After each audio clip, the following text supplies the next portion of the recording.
za mu yi muku bayanin sirrin ƙarfin maza insha Allahu ta'ala. Yau ne farkon zuwanka wannan tasha tamu ta Sabon Makwabci TV mai albarka. Ku taimaka ku yi mana subscribe, sannan ku danna alamar ƙararrawar sanarwa. Ku yi mana lakin, ku yi shiya su group domin 'yan uwa su amfana. Mun gode da yi mana subscribe. أعوذ بالله السميع العليم من الشيطان الرجيم. بسم الله الرحمن الرحيم. وصلى الله على نبي الكريم وعلى آله وصحبه وسلم والتابعين والتابعي بإحسان إلى يوم الدين. إنما الأعمال بالنيات وإنما لكل امرئ ما نوى. malamai na cikin wannan gida da shene da sharifai da yan wani almajirai, ina mana sallama da gaisuwa irin ta addinin musulunci. Assalamu alaikum wa rahmatullahi ta'ala wa barakatuhu. Kamar yadda kuka ji tun a farkon bayanin wannan sirri ne na ɓangaren ƙarfin maza ko ma'ana ƙarfin maza. Saboda ana fuskantar irin waɗannan matsalolin, kuma waɗannan matsalolin su suke hana samun zaman lafiya a wasu ɓangarorin na zaman aure. So mun kawo wannan sirri ne ba don kuma ba sai don samar da zaman lafiya tsakanin ma'auratan da suke fama da irin wannan matsalar.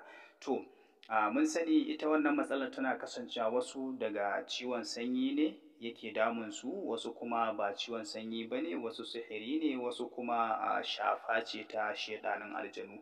To ta yadda za a magance wannan matsalar, in dai ba ciwon sanyin ba ne, ya kasance sihiri ne ko kuma shafa ce ta shedanin aljanu, to idan har kana yin wani abu ne kamar misali irin na ka gamsar da kan nan naka, domin akwai masu irin wannan, to idan kana haka ne za ka iya kasance gaskiya da matsaloli irin waɗannan kala-kala. So amma in dai ba hakan ba ne, wajen kwanciya kuma, ko da misali bayan ka gama saduwa da iyalinka, idan ya kasance ba ka iya yin tsarki misali, saboda idan ka yi wanka ba mamaki bayan ka yi wankan za kuma ka iya sake buƙatuwa ko da bayan awa 1 ko awa 2 ne haka bayan ka huta. So kaga tunda har ba ka da tabbacin ko in ka san dama bayan ka gama ko da ka yi wanka kana sake iya buƙatuwar, to sai ka yi ƙoƙari ka rinka yin tsarki. Sai ka yi tsarki sannan sai ka kwanta. Idan ka yi tsarki ka kwanta insha Allahu ta'ala Allah zai kare ka. Ka yi tsarki ka yi alwala, to sai Allah ya kare ka daga sharrin waɗannan shedanin aljanu in Allah ya so yarda. To idan kuma duk wannan matsalar ba ka fuskantar ta ya ɗan uwa, to haka kawai gari sai ka tsinci kanka cikin irin wannan matsala, kana kokwanton cewar sihiri aka yi maka ko kuwa shedanin aljanin ne, baka da tabbacin kowanne ne daga ciki, to yanda za ka yi don ka magance wannan matsala, wannan hatimi da wannan sakandami guda biyu da kuke ganin su, mun sa su ga su nan sun fito akan sikirin sosai da sosai, to su za ka yi amfani da su. Sai ka samu allonka na sha, sai ka rubuta yawa, in ka rubuta bismillahir rahmanir rahim, sai ka rubuta waɗannan ayoyin kamar haka: ashaddu minhum quwwa ma sha Allah la quwwata, yawa, to sai ka rubuta fa'iluni bi quwwata, yawa, wa rafa'anahu makanan aliyya, yawa. To in ka rubuta iya haka, sai ka rubuta qul huwallahu ahad, ita ma iya nan za ka rubuta. To da sannan sai ka rubuta wannan sakandami da kake gani ga sunan guda biyu akan sikirin, da wannan hatimi na ƙasan waɗannan sakandamin.